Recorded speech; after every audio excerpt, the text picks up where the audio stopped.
Watership Down is a personal favorite. It's a delightful adventure story that is incredibly well written, crafted so carefully. It's one of those classic journey stories. It's also a story about Hazel and his brother Fiver, two rabbits who are leaving their home to search for a home that they have not yet found.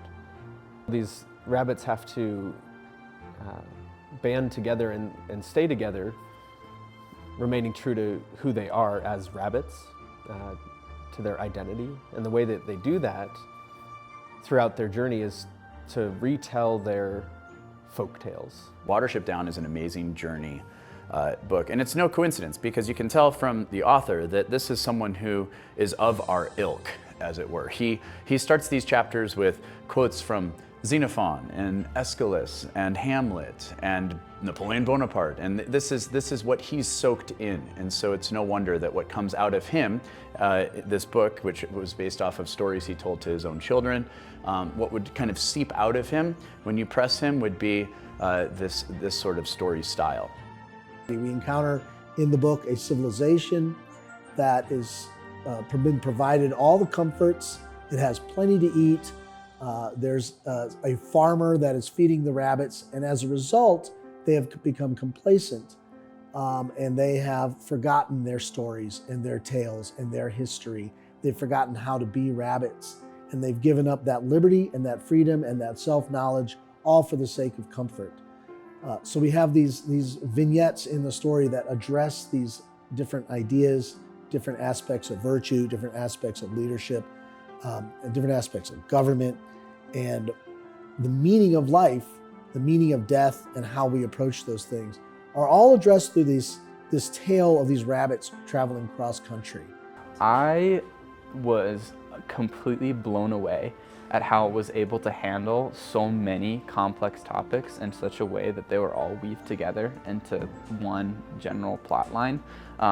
It talks about religion, it talks about society, it talks about culture, it talks about government, it talks about politics, it talks about economics, it talks about survival, and it's a book about rabbits. And I was just, that is one of the things that that really stuck out to me, and that's one of the things that I still remember, just the complexity of all of it, and it's all kind of weaved together into this awesome narrative about kind of what it means to be human. So in one example, the rabbits are in a dark and frightening wood. They've been chased by predators, and the community's in danger of scattering and dispersing, and Hazel, not knowing what to do, asks for a story from the group's storyteller. And as the story begins telling how rabbits began and gained their quickness and cleverness and trickiness, each of the rabbits listening remembers what it means to be a rabbit, what it means to be a part of their community. And I think liberty is at a point where we have to remember that too. Just as our school began over 25 years ago, kind of stepping out into the unknown, we had to lean on hope and not fear. We also had to remember the stories of our tradition and what it means to educate a person. The rabbits in Watership Down are really a community formed by stories. So right from the early pages, we get the rabbits telling stories to each other. And what's interesting is that these stories give them their sense of identity. These stories anchor them. These stories give them vision when they lack it in the moment. This is why we need to read great stories. This is why we need a great story for summer reading. It's because we want to be a community at Liberty, and we want to be families that are formed by the right stories and narratives that we tell each other. Because we as adults and our students, our kids, are being told narratives all the time. And that these are competing narratives with the good, true, and beautiful narrative. So we need stories that form our families in school that are beautiful stories. We need stories that are well told. We need stories that have a high level of language. We need stories that point to something that's well beyond us, that point to the transcendent, that are not just stuck in our current muck.